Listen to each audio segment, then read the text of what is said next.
Live from our hurricane headquarters with real-time analysis from some of the nation's top meteorologists, this is Tracking the Tropics.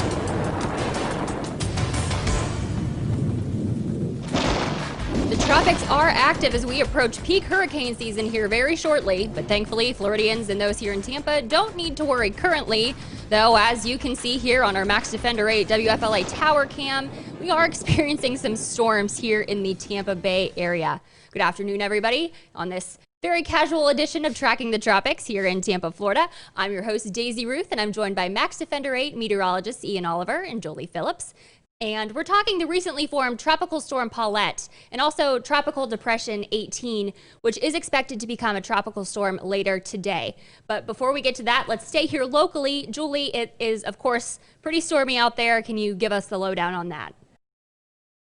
Absolutely, Daisy. I mean, it has been a hot Labor Day weekend for us, but so far today, we've really seen our showers and storms picking up this afternoon. It was a dry start this morning, but this is a view from our tower camera looking out over downtown Tampa. Just about maybe 10, 15 minutes ago, we could barely even see out of this camera because it was raining so hard. And there is definitely still some rain out there, but it's easing up right here. So we're going to take a look at Max Defender 8 and show you what we're tracking out there. Well, actually, we just skipped all the way to the end of this, so we don't need to go that fast.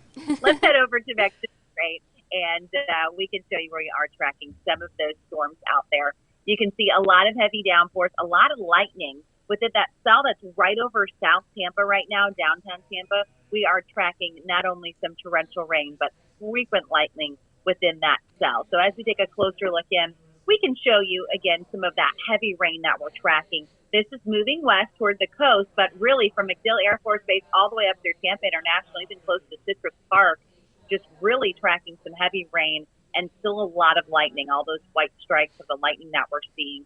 So and now is probably not a great time to cross any of the bridges as we have some very heavy rainfall about to move over those. So I'd wait a bit. We're still tracking some heavy rain over the Carrollwood area, some showers and storms that are moving into loose. Everything's kind of drifting off to the west here. And you can also see some heavy rain as we look farther north towards Citrus County, Hernando County. Across much of the county, things are looking fairly dry at the moment. But what we are seeing is, again, you can see some of the heavy rain right along the coast from Aripeka, Hernando Beach, Bayport, all the way up through Crystal River. But east of that, things are a little bit drier right now. So for in places like Spring Hill or central Citrus County, a lot of this rain now is pushing out to the west. Doesn't mean you can't see a few more showers, but maybe the heaviest of the rain that you're probably going to see for tonight is moving off to the west there. So as we take you through our high-res forecast model, we can kind of show you what to expect as we head through the rest of tonight. Again, showers and storms will still be around at around 8 o'clock. You can see some of those pockets of heavy rain still out there. As we do head through around midnight or so, there'll still be maybe a couple of showers, but I think the heaviest of the activity will really start to let up, and then things look a little bit drier as we head through tonight. So getting back to Max Defender 8, we can show you, again, what we are currently tracking out there. We're seeing some of that heavy rain right near the Citrus County area. As we look inland, you can see some heavy downpours near Polk City, Kane City. There's a downpour that's just south of the Lakeland area. If you're in Bartow, you're seeing a little bit of rain right now as well. Lake Wales, Indian Lake Estates. Those storms are a little bit more spotty. Probably, definitely the heaviest of the cells that we were tracking was right over the downtown Tampa, South Tampa area. As we look farther south, Lakewood Ranch, Bradenton, you see this line that is pushing west of storms that's about to move right over I-75. So places like Sarasota, Gulf Gate Estates, I'm sure a lot of folks out at Anna Maria Island on this Labor Day, Longboat Key, Siesta Key, heads up. Some heavy downpours right at your doorstep. You can probably already hear some of that thunder around, and the lightning is not far off. So I would definitely be heading in if you're on any of those beaches and along near Sarasota County. Again, those storms heading your way. We're tracking some storms over near Apollo Beach and the Ruskin area. If you are in the Pinellas County beaches, things have looked pretty good so far, but the storms that we're tracking are not too far away from you. So we're going to take a real quick closer look in, and I can show you what we're tracking out there. And you can kind of see, again, some of those very heavy downpours that are pushing west right now. So as we take a step back, you can see that we've got Heavy downpours, a lot of them near I-75, and these are pushing west. Once these clear, we're probably still going to have a little bit of rain around as we head through the evening. But right now, again, some very heavy rain that's right over the Tampa area, Tampa International, and that is pushing off to the west. So scattered downpours, they're going to continue. We already took you through a forecast model. Want to take you a look and show you St. Pete Beach right now. You can see a lot of folks out there enjoying beautiful blue skies. But like I mentioned, probably in the next, I'd say, 30 minutes or so, the skies will definitely start to change, even at our Pinellas County beaches. Clearwater Beach, south all the way to your Fort DeSoto. Keep in mind, those storms are heading your way. So enjoy that last bit of sunshine, and then I would safely get off the beaches because there has been a good bit of lightning within these cells we've seen so far. So a lot of rain, but also things really busy right now in the tropics. Ian has been tracking the development of Tropical Storm Paulette today, and that's not the only thing that we're watching out there either. So we are heading right towards the peak of hurricane season. Yeah, several systems that we're watching in the Atlantic. Today, the 7th, the peak of the season is on the 10th, so we're just a few days away now. You expect the Atlantic basin to be very active, and that's exactly what's going on. Should point out, though, over the Labor Day weekend, the one nice thing about the showers and thunderstorms is that it helped throttle back those temperatures. Saturday, it was 96 in Tampa. Yesterday, it was 95. That was a record on Saturday. We came up just short yesterday.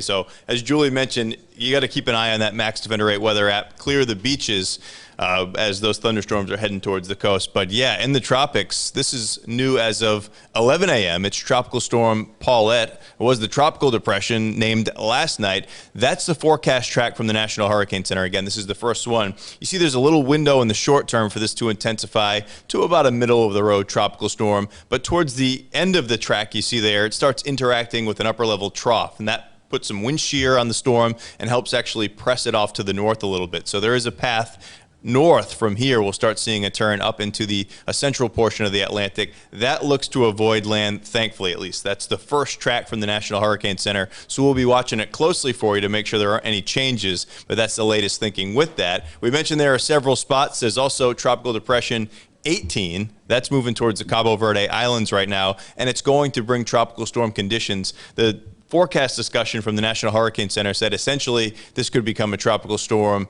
at any point, sometime later on in what's left of this afternoon, this evening, tonight, or the early part of Tuesday. That'll be given the name Renee, Tropical Storm Renee, which we should point out after Pauline, there's only 5 names left on the list until we have to start using the Greek alphabet like back in 2005. So don't be surprised if later on this evening you get a push notification and you see Tropical Storm Renee. That's the system passing over the Cabo Verde Islands, thankfully, as a weak tropical system. This one, though, actually has a window to develop and intensify later on this week. You see by Thursday morning, forecast from the National Hurricane Center is for that to be a Category 1 hurricane. From there, it may actually intensify a bit more, but you also see, thankfully, that curve starting off to the north, heading for the open waters of the Atlantic. That one, once it clears Cabo Verde, doesn't look to be a threat to land either. So this is what we're hoping for in the peak of the season. You want to see a lot of forecast tracks, just like the 2 I just showed you. There is a couple more areas. Julie, I think we have that.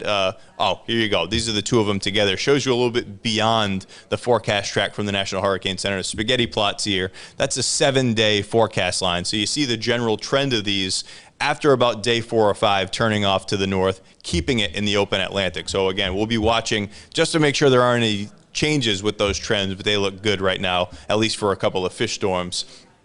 Elsewhere in the tropics, that orange shading you see, that's another tropical wave that hasn't even yet emerged off the coast of Africa. Forecast models are pretty bullish with that one, though. A quick development of a tropical system with that. Right now, about a 50% chance, but I actually think we'll likely end up seeing that as a tropical depression or a tropical storm. That one would be given the name Sally, so the S storm at that point. All 3 of those could exist in the Atlantics by the early part of next week. So this isn't out of the ordinary. We talked about how we're just a few days away from the peak of the season, the possibility of 3 systems out where we are glad to see them, at least in the open Atlantic. That's one more tropical wave just south of Bermuda.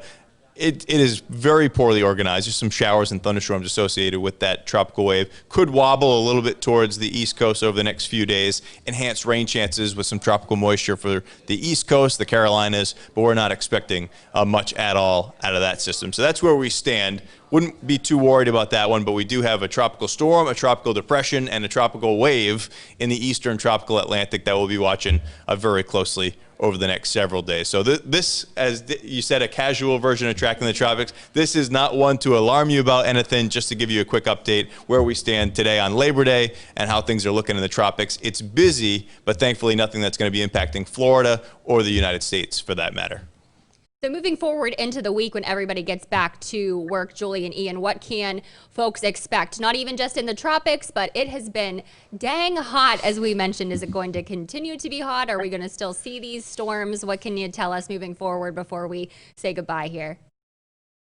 Well, Daisy, meteorological summer has ended, but if you've lived in Florida for a while, you know that summer here in Florida continues through September. So we're still in that summertime pattern where we're going to have the afternoon showers and storms, and then we're still going to have temperatures that are going to be very hot. We've still got the high humidity.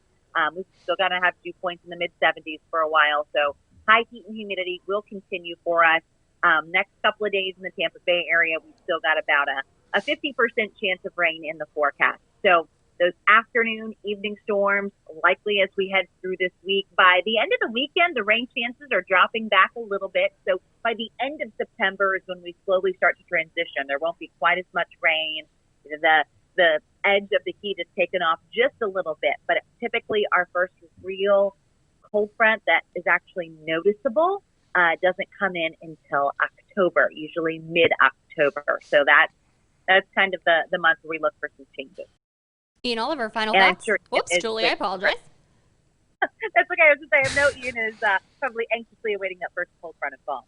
You said it. There's something about 95, 96 in September. It just stings a little bit more than when it's July and August. But yeah, so be it. 5, 6 more weeks, we'll have a cold front come through here, knock out the humidity. But yeah, if you look at our 8-day forecast, temperatures are above average, low and mid 90s. Rain chances are high in the short term, but it does actually look like there's some drier air next weekend, the early part of next week. That might actually cut our rain chances just a little bit. But we won't need them after what we experienced over the weekend and what Julie's showing you right there on Max Defender 8. We've really made up in a big hurry, which was important.